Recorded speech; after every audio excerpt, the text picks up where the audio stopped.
অৰুণোদয় আঁচনিক লৈ মুখ্যমন্ত্ৰী ডক্টৰ হিমন্ত বিশ্ব শৰ্মাৰ বৃহৎ ঘোষণা এটা ডাঙৰ খবৰ এই মুহূৰ্তত জনাইছো অৰুণোদয় আঁচনিৰ হিতাধিকাৰীৰ বাবে জৰুৰী খবৰ এই কাম নকৰিলে বঞ্চিত হ'ব অৰুণোদয় আঁচনি লাভৰ পৰা আপুনি যদি এই কাম নকৰে তেনেহলে অৰুণোদয় আঁচনি লাভৰ পৰা বঞ্চিত হ'ব অৰুণোদয় নোপোৱা সকলৰ বাবে চৰকাৰে আনিলে সোণালী সুযোগ চৰকাৰে সোণালী সুযোগ লৈ আহিছে আৰু পূৰ্বৰে পৰা অৰুণোদয়ৰ ধন পোৱা সকলোকো নিয়ম বান্ধি দিছে চৰকাৰে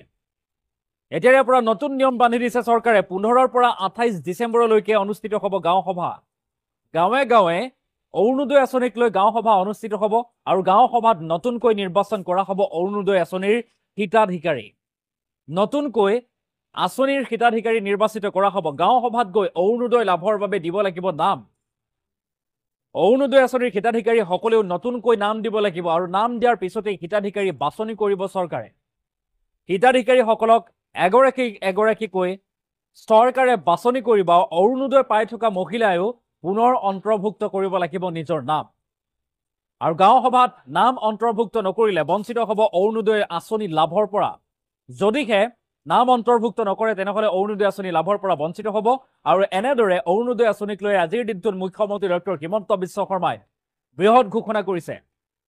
আৰু যদি আপুনি এই কাম নকৰে তেনেহলে আপুনি বঞ্চিত হ'ব কিয়নো আপোনাৰো নাম আপুনি পুনৰ দিব লাগিব আপুনি যদিও 1250 টকা পাই আছে বা লাভ কৰি আছে তথাপিও আপুনি পুনৰ নতুনকৈ অনুষ্ঠিত হ'বলগীয়া 15ৰ পৰা 28 ডিসেম্বৰলৈকে অনুষ্ঠিত হ'বলগীয়া এই গাঁও সভাত নিজৰ নাম দাখিল কৰিব লাগিব আৰু অন্যথা যদি নাম নিদিয়ে তেনেহলে আপুনি বঞ্চিত হ'ব পাৰে এই সুবিধাৰ পৰা এটা অতিকে জৰুৰী খবৰ ডাঙৰ খবৰ জনাইছো অৰুণোদয় আঁচনিৰ হিতাধিকাৰীৰ বাবে জৰুৰী খবৰ আপুনি যদি অৰুণোদয় আঁচনিৰ হিতাধিকাৰী তেনেহলে আপুনি এই কাম কৰিব লাগিব আৰু সম্পূৰ্ণভাৱে নতুনকৈ একাংশ লোকক হাজাৰ হাজাৰ মহিলাক প্ৰদান কৰা হ'ব অৰুণোদয় আঁচনি আৰু তাৰ বাবেও এই যে গাঁও সভা অনুষ্ঠিত হ'ব তাতেই হিতাধিকাৰীসকলে বা নতুনকৈ যিসকলে আবেদন কৰিব তেখেতসকলে নিজৰ আবেদন পত্ৰ দাখিল কৰিব লাগিব আৰু তেতিয়াই লাভ কৰিব অৰুণোদয় আঁচনিৰ ধন আৰু সমান্তৰালভাৱে যিসকলে বৰ্তমান পৰ্যন্ত লাভ কৰি আছে অৰুণোদয় আঁচনিৰ ধন তেখেতসকলৰ বাবেও এই জৰুৰী খবৰ হেয়া হৈছে যে নতুনকৈ নাম দাখিল কৰিব লাগিব এই সন্দৰ্ভত ৰাজ্যৰ মুখ্যমন্ত্ৰী ডক্টৰ হিমন্ত বিশ্ব শৰ্মাই কি কৈছিল আমি মন্তব্য আগবঢ়াইছো আমাৰ মহিলাসকলৰ মাজত অৰুণোদয় আঁচনিৰ হিতাধিকাৰী আমি বঢ়াব খোজো অৰ্থাৎ আজি যদি আমাৰ সৰু পথাৰত 30,000 মহিলাই অৰুণোদয় পায় এইবাৰ আমি তাক 30,000লৈকে লৈ যাব খোজো যাতে বেছিতকৈ বেছি মহিলাক আমি অৰুণোদয় আঁচনিৰ সুবিধা দিব পাৰো অহা 15 তাৰিখৰ পৰা 28 তাৰিখলৈকে আমাৰ গাঁও সভাসমূহ অনুষ্ঠিত হ'ব আৰু এই গাঁও সভাসমূহত নতুন নতুন অৰুণোদয় হিতাধিকাৰী আমি নিৰ্বাচন কৰিম এইবাৰ আমি হিতাধিকাৰী নিৰ্বাচন কৰোতে সমষ্টিটোত যিমানটা পুলিং বুথ আছে সেই পুলিং বুথ অনুসৰি হিতাধিকাৰীসমূহ আমি বিতৰণ কৰি দিছো মই আই মাতৃসকলক অনুৰোধ কৰিম যে আপোনালোকে যাতে সকলোৱে 15 তাৰিখৰ পৰা 28 তাৰিখলৈকে হ'বলগীয়া এই অৰুণোদয় হিতাধিকাৰী বাছনিৰ সভাত নিজৰ নাম আৰু উপস্থিত থাকে কাৰণ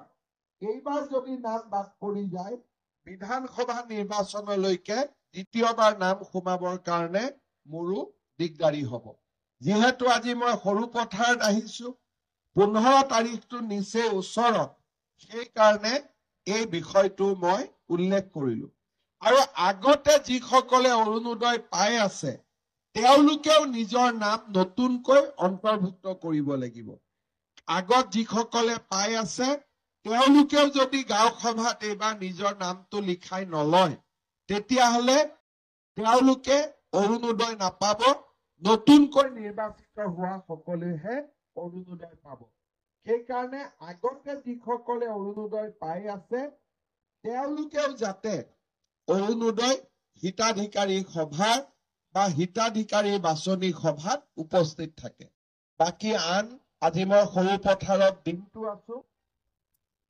আৰু আমি সেই মন্তব্য শুনাৰ চেষ্টা কৰিলো অৰুণোদয় আঁচনিক লৈ মুখ্যমন্ত্ৰী ডক্টৰ হিমন্ত বিশ্ব শৰ্মাই আজিৰ দিনটোত গোলাঘাটত উপস্থিত হৈ এই বৃহৎ ঘোষণা কৰিছে ৰাজ্যবাসীৰ বাবে অৰুণোদয় নোপোৱাসকলৰ বাবে চৰকাৰে আনিছে সোণালী সুযোগ আৰু 15ৰ পৰা 28 ডিচেম্বৰলৈকে গাঁও সভা অনুষ্ঠিত হ'ব আৰু এই গাঁও সভাতে তেখেতসকলে নতুনকৈ আবেদন কৰিব পাৰিব আৰু তেতিয়াই লাভ কৰিব অৰুণোদয় আঁচনিৰ ধন অৰ্থাৎ 1250 টকা আৰু সমান্তৰালভাৱে এই পৰ্যন্ত যিসকল মহিলাই লাভ কৰি আছে অৰুণোদয় আঁচনিৰ ধন আৰু তেখেতসকলৰ বাবেও ডাঙৰ খবৰ বা নতুনকৈ নিয়ম বান্ধি দিয়া হৈছে তেখেতসকলে অৰুণোদয় আঁচনিৰ ধন পাই আছে বুলিয়ে তেখেতসকলক আকৌ নিদিব অৰ্থাৎ তেখেতসকলে কিন্তু পুনৰ আবেদন কৰিব লাগিব বা নাম দাখিল কৰিব লাগিব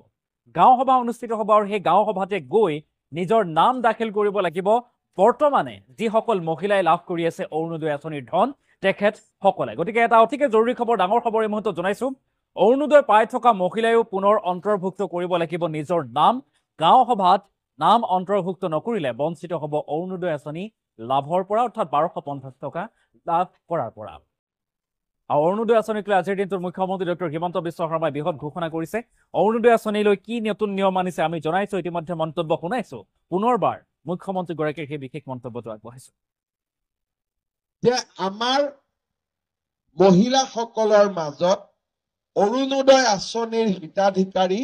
আমি বঢ়াব খোজো অৰ্থাৎ আজি যদি আমাৰ সৰু পথাৰত 30,000 মহিলাই অৰুণোদয় পায় এইবাৰ আমি 30,000লৈকে লৈ যাব খোজো যাতে বেছিতকৈ বেছি মহিলাক আমি অৰুণোদয় আঁচনিৰ সুবিধা দিব পাৰো অহা 15 তাৰিখৰ পৰা 28 তাৰিখলৈকে আমাৰ গাঁও সভাসমূহ অনুষ্ঠিত হ'ব আৰু এই গাঁও সভাসমূহত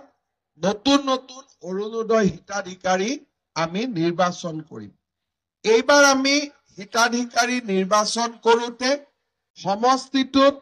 যিমানটা পুলিং বুথ আছে সেই পুলিং বুথ অনুসৰি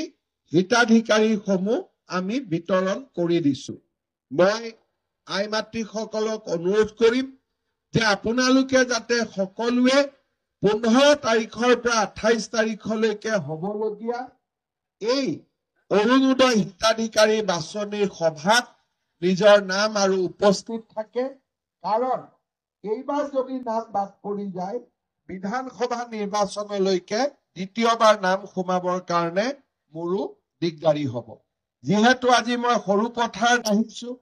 15 তাৰিখটো নিচে ওচৰত সেইকাৰণে এই বিষয়টো মই উল্লেখ কৰিলো আৰু আগতে যিসকলে অৰুণোদয় পাই আছে তেওঁলোকেও নিজৰ নাম নতুনকৈ অন্তৰ্ভুক্ত কৰিব লাগিব আগত যিসকলে পাই আছে তেওঁলোকেও যদি গাঁও সভাত এইবাৰ নিজৰ নামটো লিখাই নলয় তেতিয়াহ'লে তেওঁলোকে অৰুণোদয় নাপাব নতুনকৈ নিৰ্বাচিত হোৱা সকলেহে অৰুণোদয় পাব সেইকাৰণে আগতে যিসকলে অৰুণোদয় পাই আছে তেওঁলোকেও যাতে অৰুণোদয় হিতাধিকাৰী সভা বা হিতাধিকাৰী বাছনি সভা